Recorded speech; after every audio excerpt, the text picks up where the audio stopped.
Oi, pessoal, aqui é a Virgínia. Hoje eu vou conversar com o poliglota e escritor Ollie Richards. Nós vamos conversar sobre como ele aprendeu português e como estudar português por meio de histórias. Não saia daí!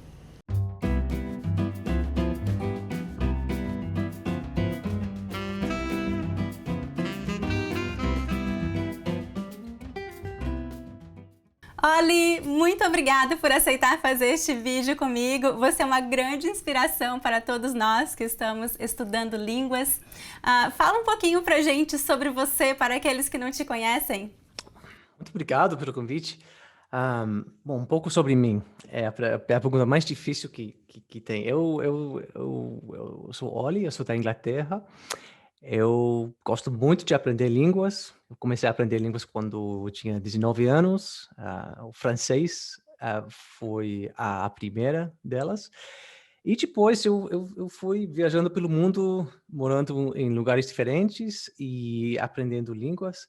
Aí depois, eu comecei a escrever livros também para ajudar o pessoal pelo mundo a aprender, por, por histórias. E é isso aí. Muito bom, excelente. Ontem à noite eu estava lendo um dos seus livros que você escreveu de short stories em Brazilian português. É muito legal, eu recomendo muitíssimo que os meus alunos leiam. E eu gostaria de saber, antes, nós vamos falar um pouquinho sobre o seu livro daqui a pouco, mas antes eu gostaria de saber por que você decidiu aprender português, o que te inspirou a aprender português? Então, a português foi a terça língua estrangeira que eu aprendi, eu acho. Agora, tantos anos atrás que às vezes eu esqueço, a ordem das línguas, assim, mas na época eu estava morando em Londres e eu tinha muitos amigos, até a partir de um certo momento eu comecei a ter muitos amigos brasileiros, porque sempre tem muitos brasileiros em Londres, na época Sim. tinha uns 100.000, pelo menos brasileiros morando em Londres e sempre ao meu redor, assim, tinha uma galera brasileira e, eu comecei a interessar por essa gente, né, e a coisa que me chamou a atenção, sobretudo, foi a música brasileira, porque eu sou músico, eu estudei a música no colégio, e eu sempre gostava muito da música brasileira, a bossa nova, o samba, e começou assim uma paixão pela música do país e depois pela gente, pelos brasileiros, né, e depois pelo país o país mesmo. E, não sei, eu acho que para mim, a coisa que eu achava mais interessante do Brasil foi aquela mesma coisa que todo mundo gosta do Brasil, é aquela a paixão do pessoal, o cor da cultura, a música, é a alegria. Isso foi isso que eu gostei muito e, assim, como eu comecei a aprender a música e a língua pouco a pouco, e foi aquela paixão, assim, foi cada vez mais forte com cada coisa que eu aprendi, que eu conheci do país. Ah, muito bom, que lindo. E você fala quantas línguas hoje? Eu eu falo 8. Uhum. A resposta simples é que eu falo oito línguas. A verdade é mais complicado, porque as línguas vai subindo e descendo e tal, e tem outras línguas também que eu tenho estudado, mas não falo mais. Mas, eu digo sempre que eu falo oito línguas. Uhum. Quais são as línguas? Estou curiosa. Assim, na ordem, como é que se diz? Cronológico? Na Aham. ordem cronológica é inglês, obviamente, depois é francês, espanhol, português, japonês, cantonês, árabe, italiano e um pouquinho de thai e alemão, Oh, uau! mas bem pouquinho. Sim, excelente, muito bom, muito bom. Voltando a falar do português, eu gostaria de saber qual foi a sua maior dificuldade ao aprender português, como você lidou com isso?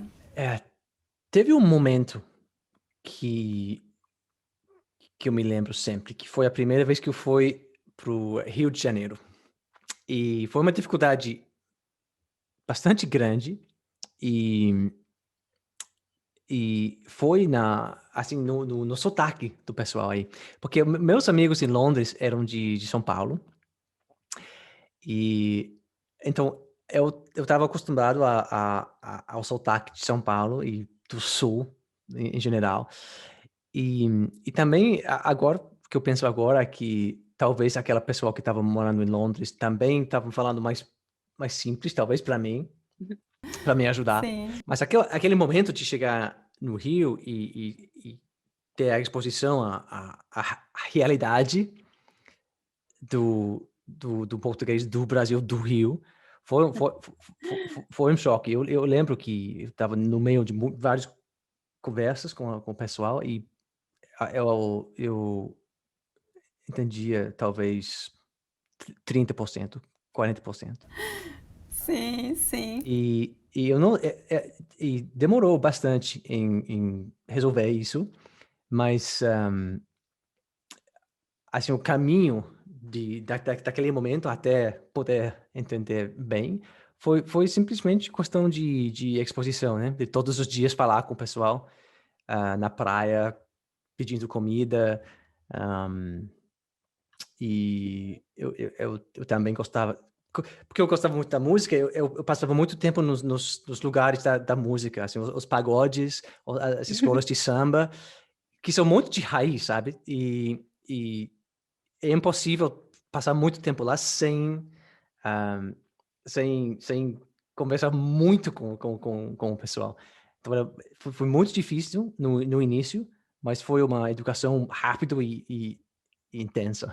Sim, muito interessante. Esse é um dos grandes problemas da maioria dos alunos, porque você aprende português, mas quando você chega no Brasil é diferente. Temos muitos sotaques diferentes e quando os brasileiros falam entre si é muito mais difícil de entender, né? Muitas reduções, muitos sotaques. É realmente um desafio. Eu adoraria falar agora um pouquinho sobre o livro que você escreveu para quem está aprendendo português. Eu li um pedacinho do livro, eu achei muito interessante, é muito fácil de ler para quem está aprendendo português. Eu gostaria que você falasse um pouquinho sobre como você recomenda que aqueles que estão aprendendo português usem o seu livro, usem histórias para aprender português. Então, eu tenho um método que é muito claro, assim, de como aprender, como usar as histórias para aprender, mas depende muito do material que você está usando. O meu livro, que é de histórias em português, uma das características dele é que os capítulos são muito curtos, né? Então, um capítulo é 4, 5 páginas só. E o desenho do livro é especificamente para ajudar aquela pessoa que não tem, que não tem experiência lendo. Estou esquecendo meu português. Que não tem experiência lendo na língua. Talvez é a primeira vez que ele quer ler. Então, o processo, as dicas que eu dou são para usar com uma história desse estilo. Pode fazer também com um livro mais largo, mais grande, mas é mais difícil porque os capítulos são muito mais largos. Mas, assim, a coisa mais importante de tudo é de ler até o fim do capítulo, né? Porque a coisa que todo mundo sempre faz é começar a ler alguma coisa e na primeira frase que tem, dentro da primeira frase, a primeira palavra que não sabe, pega o dicionário e procura o significado da palavra e continua assim, procurando todas as palavras que não sabe. E o efeito disso é que você fica sempre com a cabeça no dicionário, em vez de ler. Então, o primeiro objetivo é sempre ler até o fim. Porque isso é o comportamento que a gente quer como é que se diz? Estou esquecendo. Você quer tirar... Fazer mais forte. Né? profundizar. Esse é o Uhum, comportamento mais importante. Então, lê uhum, até o fim. Depois, volta ao início e lê de novo. Por uhum, quê? Porque a segunda vez ou a terceira vez que você lê alguma coisa, você vai perceber coisas novas. Talvez uhum, uma palavra que não conhecia a primeira vez. Na segunda uhum, vez, dá para adivinhar o significado da palavra. uhum, E até essa vez, talvez, tem mais, eh, dá para entender uma um uma uma parte da história que não ficava claro a primeira vez. Então, sim. lê até o final e depois lê de novo. A partir da terça vez, da terça ou quarta vez, a partir daí, pode começar a procurar algumas palavras que não sabe. Mas a Uhum, coisa mais importante disso é não procurar todas as palavras que tem, senão procurar só as palavras mais importantes. Talvez as uhum, palavras, eu gosto de dizer aqui, se uma palavra aparece 5 vezes, aí pode uhum, procurar no dicionário. uhum, Por que 5 vezes? Porque 5 vezes significa que essa palavra deve ser bastante importante pela história, né? uhum. Perfeito, Difícil muito explicar em bom. português. É difícil? É que explica muito melhor em Você inglês, não explicou sei. muito bem. Você explicou muito bem. E eu totalmente concordo com você. Eu fiz um vídeo há algumas semanas sobre como estudar lendo livros. E uma das minhas recomendações foi similar à sua. Tipo, simplesmente leia, né? Não fique parando para procurar todas as palavras, porque isso dá um desânimo, né? Então, quando eu leio livros em línguas que são mais difíceis para mim, por exemplo, eu adoro ler livros em francês. Eu não entendo todas as palavras, há muitas palavras que eu não entendo, mas eu não tenho paciência para olhar no dicionário. Então eu leio e eu consigo entender quase tudo pelo contexto, porque o contexto ele conta tudo para você, né?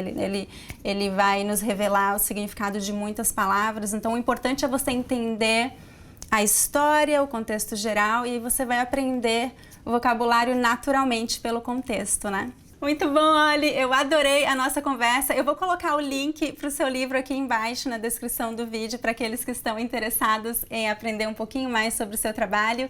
Oli, onde as pessoas podem te encontrar se elas quiserem aprender mais sobre você? A melhor coisa, então, é passar pro meu canal de YouTube, que não sei se você pode botar Vou uma, colocar o um, um link aqui link aqui também. Uhum. embaixo, mas se não, você pode procurar Ollie Richards em YouTube. Eu tenho um monte de vídeos que falam sobre a aprendizagem das línguas, mas também mais sobre o método de como ler com histórias. Então, passa por aí e dá uma olhada. Com certeza. Muito obrigada, Oli. Foi um grande prazer conversar com você hoje. Muito obrigado. Obrigada. Tchau, tchau. Até mais. É isso, gente. Eu espero que você tenha gostado deste bate-papo. Eu gostaria de saber o que você achou mais interessante sobre a nossa conversa. Deixe um comentário abaixo com a sua resposta. Se você gostou, lembre-se de dar um like e de se inscrever em meu canal. Todas as semanas eu publico um novo vídeo com dicas de gramática, vocabulário e pronúncia do português brasileiro. Até a próxima! Tchau, tchau!